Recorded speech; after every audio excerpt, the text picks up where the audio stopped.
Hello and welcome to section 2 of my online program, Making the Most of Executive Coaching. Being willing to continually learn and to develop yourself is a quality that sets great leaders apart from good ones. So let's explore how executive coaching can help leaders with their ongoing development. First of all, it's helpful to have a look at a definition of executive coaching. So let's have a look at a definition that's been developed by a master executive coach and author Timothy Galway. What I like about this definition is that it talks about unlocking a person's potential, and that's absolutely what coaching does. And what I particularly like even more is that he talks about coaching being something that helps people to learn. And from my perspective as a coach and a change agent working in organizations, learning and being open to the experience of what you're doing in the workplace and taking the feedback from it is incredibly powerful, not only to developing yourself, but also to helping the organization move forward as well. So coaching is powerful for leaders. Senior leaders who are at the top of the organization, the way they act and behave has an impact on the whole of the organization. So if they are able to develop their skills and develop new capabilities and ways of being, then that's going to benefit the organization as a whole.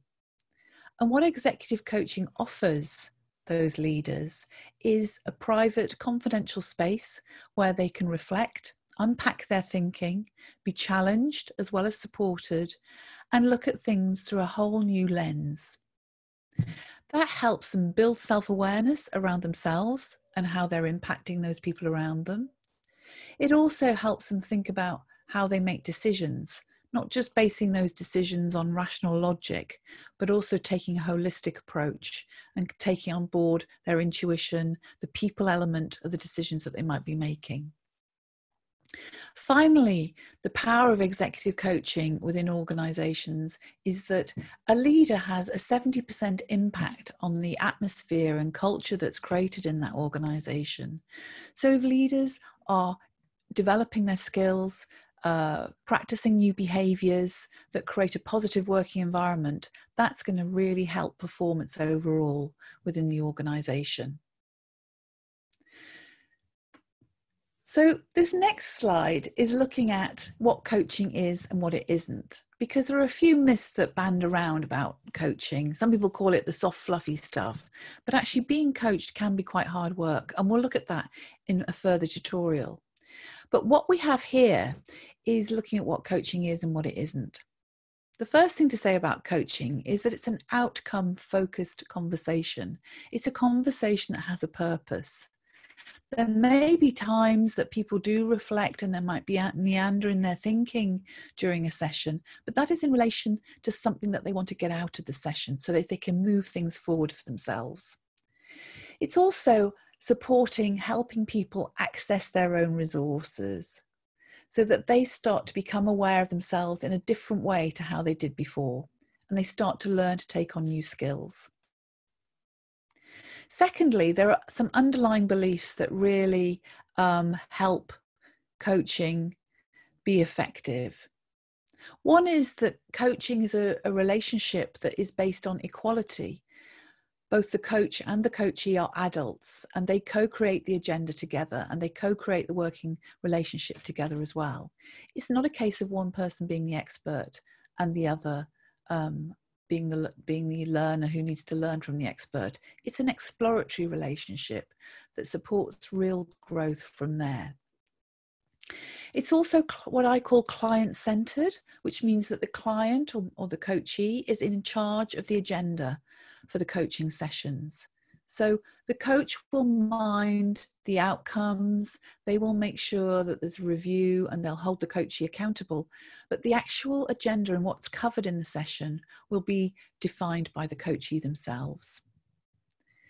The final thing is that a belief that really empowers coaching to be effective is that every person has the resources they need.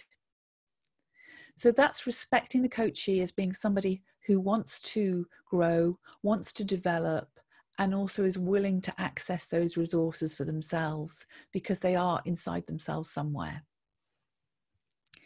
Now, it's also useful to consider the differences between coaching and mentoring, because I find that quite often the two get merged together, and that's makes sense because there are similarities to some degree. They're both one-to-one conversations and they're both very purposeful. But I think this diagram here simply illustrates the differences between coaching and mentoring, in that at one end there is the ask, and at the other there is the tell on this continuum. And coaching is very much positioned in the ask end of this continuum. So a coach will ask you questions rather than tell you what to do. That will be designed to enhance your awareness, and they may well come from knowing nothing. So you don't necessarily have to have a coach who knows your subject area or is an expert in your field. They can know nothing about it. And actually that can be very powerful because they will ask questions that people that might have expertise in your field don't have. So the difference in mentoring is that it comes from the tell side of the continuum. And where a mentor is useful is where you know that you need advice and support from somebody who's been there, done it, and got the t-shirt. And what you'll see on this continuum is that a mentor relationship and working with a mentor is that they will share their experiences, they'll advise and guide you, and they know a lot about the organizational terrain in which you'll both be working in. So there we have the differences between coaching and mentoring. And I've also told you and gone through what exactly executive coaching is and how it can help you as a leader. Our next tutorial coming up soon is all about how to engage with a coach and make the most of that coaching relationship. Look forward to seeing you there. Thank you.